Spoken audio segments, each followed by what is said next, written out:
রক্ত পিপাসু আওয়ামী ফ্যাসিবাদের জননী শেখ হাসিনা পালিয়ে যেতে বাধ্য হয়। এগুলো সব কিছুতেই 21শে ফেব্রুয়ারি আমাদেরকে প্রেরণা জুগিয়েছে।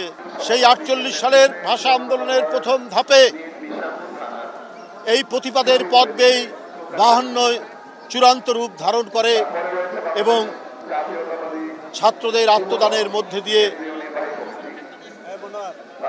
ভাষা আন্দোলন একটি পর্যায়ে এসে উপনীত হয় এবং বাংলা ভাষা রাষ্ট্রভাষার স্বীকৃতি লাভ করে এর পরবর্তীতে।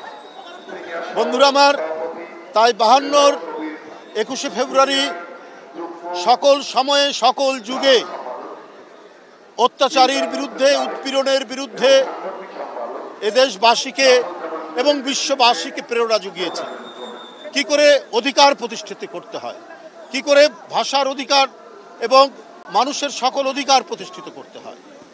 তাই আজও 21শে ফেব্রুয়ারি আমাদের কাছে এক সুমহান প্রেরণার উৎসস্থল।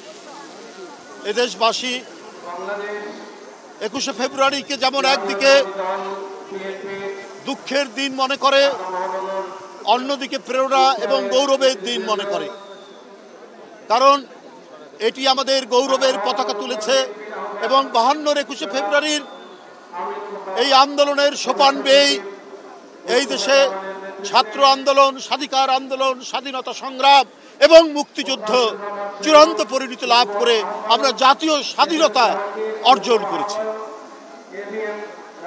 আমি তাই বলেছি, যুগে যুগে 21শে ফেব্রুয়ারি আমাদেরকে প্রেরণা দিয়েছে, আমাদেরকে উদ্বুদ্ধ করেছে, আমাদেরকে ফ্যাসিবাদের বিরুদ্ধে লড়াইয়ে রাস্তায় দাঁড়াতে সাহস জুগিয়েছে।